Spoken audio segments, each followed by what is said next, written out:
Hello everyone, I am Shalini Singh and welcome back to Achieve It. Here we are studying the third chapter from History of Class 10th और आज हम पढ़ेंगे How Participants Saw the Movement. आपको पता है कि civil disobedience movement में different social groups ने पार्टिसिपेट किया था, लेकिन क्यों किया था पार्टिसिपेट उन्होंने? क्या वजह थी उनके पार्टिसिपेशन की?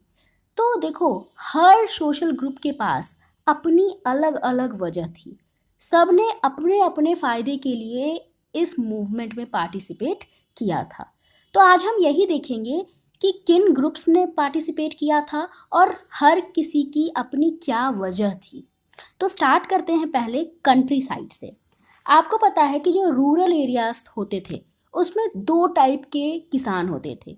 एक तो हमारे रिच पीजेंट्स होते थे, दूसरे हमारे पुअर पीजेंट्स होते थे। तो पहले रिच पीजेंट्स की बात कर लेते हैं। रिच पीजेंट्स होते थे जैसे कि गुजरात के पटीदार्स, उत्तर प्रदेश के जाट्स। ये लोग बहुत ज़्यादा एक्टिव थे सिविल डिसोबीडियंस मूवमेंट में। वजह क्या थी? वजह ये थी कि ट्रेड डिप्रेशन था उस समय। व्यापार बहुत ज़्यादा गिर गया था, अच्छे प्राइजेस नहीं मिल रहे थे हमें हमारे प्रोडक्ट्स के, और हम एक्सपोर्ट भी नहीं कर पा रहे थे फॉरेन कंट्रीज़ में हमारे प्रोडक्ट्स को। और उस समय जो हमारे रिच पीजेंट्स थे वो कॉमर्शियल क्रॉप्स उगाते थे।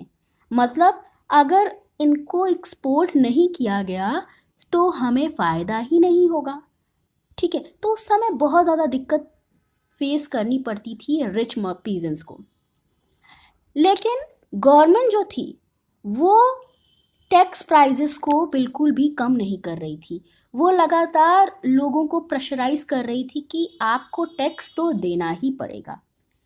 तो ये जो हमारे रिच पीजेंट्स थे इन्होंने बहुत कोशिश की गवर्नमेंट को समझाने की कि हम टैक्स नहीं दे पाएंगे, लेकिन गवर्नमेंट बिल्कुल भी इस बात को नहीं मान रही थी। यही वजह थी कि रिच पीजेंट्स ने ज्वाइन किया था सिविल डिसओबीडियंस मूवमेंट को। ठीक है, तो यहाँ पे देखो लिखा है कि for them the fight for Swaraj was a struggle against high revenue. तो रिच पीजेंट्स के लिए स्वराज का मतलब क्या था कि वो एक स्ट्रगल कर रहे हैं हाई रेवेन्यूज़ के अगेंस्ट। ठीक है, कि उनको टैक्स ना देना पड़े, इसीलिए वो इस मूवमेंट में शामिल हो रहे थे। लेकिन जब महात्मा गांधी ने 1931 में इस मूवमेंट को कॉल्ड ऑफ कर लिया तो ये लोग बहुत ज़्यादा डिसअपॉइंट हुए थे। क्यों हुए थे? क्योंकि अभी भी उनकी मांगें पूरी नहीं हुई थी। अभी भी जो टैक्स के रेट्स थे उनको कम नहीं किया गया था। गवर्नमेंट अभी भी उतना ही टैक्स ले रही थी और महात्मा गांधी ने मूवमेंट भी कॉल्ड ऑफ कर लिया। इसीलिए जब महात्मा गांधी ने इस मूवमेंट को रीलॉन्च किया 1932 में, तो बहुत सारे पीजेंट्स ने, रिच पीजेंट्स ने इसमें पार्टिसिपेट करने से मना कर दिया। ठीक है, अब बात करते हैं पुअर पीजेंट्स की। देखो, पुअर पीजेंट्स भी चाहते थे कि रेवेन्यूज़ को कम कर दिया जाए, लेकिन साथ साथ में वो ये भी चाहते थे कि जो उनको रेंट देना पड़ता है अपनी ज़मीन के लिए उसको भी कम कर दिया जाए। देखो, पुअर पीजेंट्स के पास अपनी ज़मीन तो होती नहीं थी। वो बड़े बड़े लैंडलॉर्ड से, ज़मींदार से ज़मीन लेते थे और उस पर खेती करते थे, जिसके बदले में इन लोगों को, ज़मींदारों को पैसा देना पड़ता था हर महीने, और वो पैसा बहुत ज़्यादा होता था। तो पुअर पीजेंट्स ये चाहते थे कि जो उनको रेंट देना पड़ता है अपनी ज़मीन के लिए उसको थोड़ा कम कर दिया जाए या एकदम ख़त्म कर दिया जाए। ठीक है, लेकिन अब दिक्कत ये थी कि कांग्रेस इन पुअर पीजेंट्स को सपोर्ट नहीं करना चाहती थी। क्यों नहीं करना चाहती थी? क्योंकि अगर कांग्रेस पुअर पीजेंट्स को सपोर्ट करती तो रिच पीजेंट्स, लैंडलॉर्ड्स, ज़मींदार्स, ये लोग नाराज़ हो जाते। यही वजह थी कि पुअर पीजेंट्स और कांग्रेस के बीच के रिलेशंस खराब होते चले गए। ठीक है, आगे बढ़ते हैं। देखो, अब हम बात करेंगे बिजनेस क्लासेस की, कि जो हमारे मर्चेंट्स थे, इंडस्ट्रियलिस्ट थे, उन्होंने सिविल डिसओबीडियंस मूवमेंट में क्यों पार्टिसिपेट किया था। देखो, जब फर्स्ट वर्ल्ड वॉर चल रही थी तो इंडियन मर्चेंट्स और इंडस्ट्रियलिस्ट को बहुत ज़्यादा फायदा हुआ था और ये बहुत ज़्यादा पावरफुल भी हो गए थे। क्यों हो गए थे? क्योंकि फर्स्ट वर्ल्ड वॉर में जितनी भी कंट्री इन्वॉल्व थी वो अपने यहाँ प्रोडक्शन तो कर नहीं पाती थी, इसीलिए वो इंडिया से प्रोडक्ट्स को, गुड्स को खरीदती थी, इंपोर्ट करती थी। और जब हम चीज़ों को फॉरेन कंट्रीज़ में बेचते थे तो हमें बहुत फ़ायदा मिलता था। तो हमारे मर्चेंट्स को और इंडस्ट्रीज को फ़ायदा होता था और वो बहुत ज़्यादा, उन्होंने फ़ायदा भी कमाया और वो बहुत ज़्यादा पावरफुल भी हो गए। लेकिन जैसे ही फर्स्ट वर्ल्ड वॉर ख़त्म हुई, ब्रिटिशर्स ने इन मर्चेंट्स पे और इंडस्ट्रियलिस्ट पे रिस्ट्रिक्शन लगाने शुरू कर दिए कि भैया अब आप अपने बिजनेस को और ज़्यादा एक्सपेंड नहीं कर सकते, अब आप अपने बिजनेस को बढ़ा नहीं सकते। लेकिन ये जो हमारे मर्चेंट्स थे ये चाहते थे कि हम अपने बिजनेस को और बढ़ाएं और जो इंडिया में फॉरेन गुड्स आ रहे हैं वो न आए, इंडिया में हमारे गुड्स को यूज़ किया जाए। ऐसा कौन चाहता था? ऐसा मर्चेंट्स चाहते थे, लेकिन ब्रिटिशर्स ऐसा नहीं चाहते थे। ठीक है, यही वजह थी कि इन मर्चेंट्स और इंडस्ट्रियलिस्ट ने सिविल डिसओबीडियंस मूवमेंट में पार्टिसिपेट किया, क्योंकि वो चाहते थे कि ब्रिटिशर्स हमारे कंट्री से भाग जाएं ताकि हम आराम से अपने बिजनेस को एक्सपेंड कर पाएं।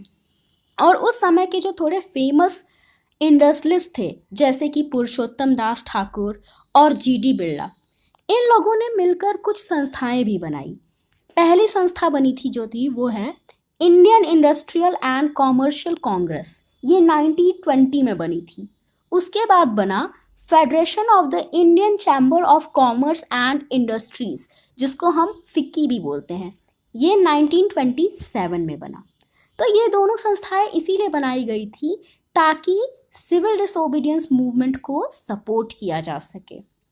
तो जब पहली बार सिविल डिसोबीडियंस मूवमेंट लॉन्च हुआ था तो मर्चेंट्स ने और इंडस्ट्रियलिस्ट ने उसमें सपोर्ट किया था। उसके बाद जब राउंड टेबल कॉन्फ्रेंस हुआ, महात्मा गांधी ने सिविल डिसोबीडियंस मूवमेंट वापस ले लिया, तो इन लोगों को बहुत ज़्यादा बुरा लगा। इसी वजह से जब दोबारा सिविल डिसोबीडियंस मूवमेंट लॉन्च हुआ तो इन लोगों ने पार्टिसिपेट नहीं किया। अब बात करेंगे इंडस्ट्रियल वर्किंग क्लासेस की। अभी हमने इंडस्ट्रीज़ के मालिकों की बात की, अब हम इंडस्ट्रीज़ में काम करने वाले लोगों के बारे में बात करेंगे कि इन्होंने पार्टिसिपेट किया तो क्यों किया। देखो, इन्होंने इतना बढ़ चढ़ के इसमें पार्टिसिपेट नहीं किया था, कुछ जगहों पे किया था इन लोगों ने पार्टिसिपेट, मगर ज़्यादातर वर्किंग क्लास ने पार्टिसिपेट नहीं किया था। क्यों नहीं किया था? क्योंकि ये लोग जानते थे कि कांग्रेस किसके पास आ रही है? इंडस्ट्रियलिस्ट के पास आ रही है। कांग्रेस और इंडस्ट्रियलिस्ट में रिलेशन अच्छे होते जा रहे हैं तो हमको कौन सपोर्ट करेगा। इसीलिए वर्कर्स जो थे थोड़ा दूर हट रहे थे कांग्रेस से। ठीक है, और कांग्रेस भी जो थी वो वर्कर्स को उतना सपोर्ट नहीं करना चाहती थी। क्यों नहीं करना चाहती थी कांग्रेस? क्योंकि कांग्रेस को पता था कि अगर हम इन वर्कर्स को सपोर्ट करेंगे तो हम इंडस्ट्रियलिस्ट का सपोर्ट खो देंगे। ठीक है, अब देखो, कुछ लोगों ने, जिन लोगों ने पार्टिसिपेट किया, मतलब कुछ वर्किंग क्लास ने पार्टिसिपेट भी किया था, उन्होंने क्या सोच के पार्टिसिपेट किया? उन्होंने सिर्फ गांधी जी के लिए पार्टिसिपेट किया था कि जो गांधी जी मूवमेंट चला रहे हैं, बायकॉट कर रहे हैं फॉरेन गुड्स को, सर्विसेज को, वो हम लोग भी करेंगे, हम लोग गांधी जी को सपोर्ट करेंगे। इसीलिए उन लोगों ने पार्टिसिपेट किया था। और फिर उन्होंने ये भी सोचा कि बाद में फिर वो अपनी जो लो वेजेस उनको मिल रही हैं, पुअर वर्किंग कंडीशन मिल रही हैं, इनके लिए भी हम बाद में आवाज़ उठाएंगे। अब देखो, दिक्कत क्या थी? दिक्कत ये थी कि जो वर्किंग क्लास थे ना, वो चाहते थे कि हमारे जो हमको मजदूरी मिल रही है वो बहुत कम मिल रही है, उसको बढ़ा दिया जाए। हमें जो वर्किंग कंडीशन मिल रही है वो बहुत पुअर है, हमसे बहुत ज़्यादा काम कराया जाता है, हमारे ऊपर बहुत वर्कलोड है, उसको भी थोड़ा कम किया जाए। ठीक है, और हमारी मजदूरी बढ़ा दी जाए, ऐसा वो चाहते थे। लेकिन इंडस्ट्रियलिस्ट ऐसा नहीं चाहते थे। कोई भी मालिक होगा वो तो यही चाहेगा ना कि कम मुझे मजदूरी भी देनी पड़े और मुझे ज़्यादा काम भी मिले। तो इसी वजह से वर्किंग क्लास और इंडस्ट्रियलिस्ट में मतभेद था और इसका असर कांग्रेस पे भी पड़ा। तो कांग्रेस सपोर्ट नहीं करना चाहती थी इन वर्किंग क्लास का, और जिन लोगों ने गांधी जी को फॉलो करके, जिन वर्किंग क्लास ने थोड़ा सा पार्टिसिपेट भी किया इस मूवमेंट में, कांग्रेस ने उनको बिल्कुल सपोर्ट नहीं किया। ठीक है, इसी वजह से वर्किंग क्लास और कांग्रेस के बीच में भी दूरी बढ़ती गई। एक इम्पॉर्टेंट फीचर इस मूवमेंट का ये भी था कि इस मूवमेंट में लार्ज स्केल पे वुमेन ने पार्टिसिपेट किया था। अब वुमेन ने क्यों पार्टिसिपेट किया था, उनकी क्या वजह थी पार्टिसिपेट करने की? देखो, जब गांधी जी सॉल्ट मार्च कर रहे थे तो जहाँ जहाँ पे वो रुकते थे, रेस्ट करते थे, वहाँ पे हजारों की संख्या में औरतें अपने घर से बाहर आके गांधी जी के बातों को सुनती थीं। उसके बाद सॉल्ट मैन्युफैक्चरिंग में भी औरतों ने पार्टिसिपेट किया था, और जो भी चीज़ें बायकॉट हो रही थी इंडिया में, फॉरेन क्लॉथ्स को बायकॉट किया जा रहा था, उसमें भी औरतों ने पार्टिसिपेट किया था। लिकर शॉप को पिकेट किया था। तो ये सारी चीज़ें औरतें कर रही थी।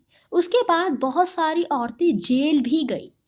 अब चाहे अर्बन एरिया हो या रूरल एरिया हो, हर जगह औरतें पार्टिसिपेट कर रही थी इस मूवमेंट में।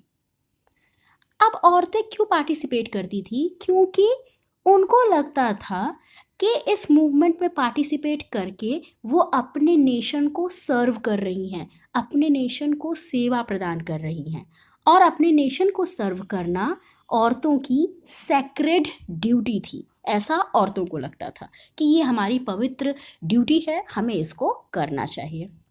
लेकिन फिर भी जो औरतों की पोजीशन थी सोसाइटी में ना, वो नहीं बदली। औरतों को पहले भी बहुत खास अप्रिशिएट नहीं किया जाता था।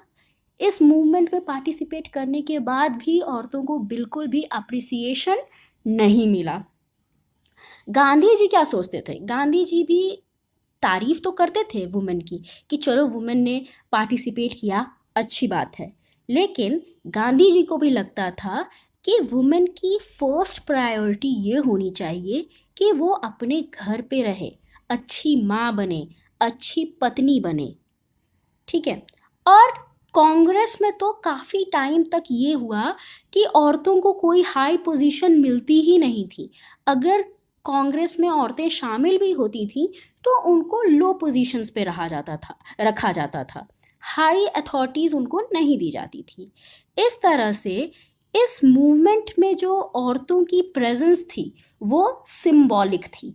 मतलब औरतें पार्टिसिपेट तो कर रही थी, मगर उनको इतना अप्रिसिएशन और फेम नहीं मिल रहा था, उनकी पोजीशंस में भी कोई सुधार नहीं हो रहा था। तो इस वीडियो में हमने देखा कि कैसे डिफरेंट सोशल ग्रुप्स ने सिविल डिसओबीडियंस मूवमेंट में पार्टिसिपेट किया और सबके पास क्या क्या वजहें थी, क्यों लोगों ने पार्टिसिपेट किया।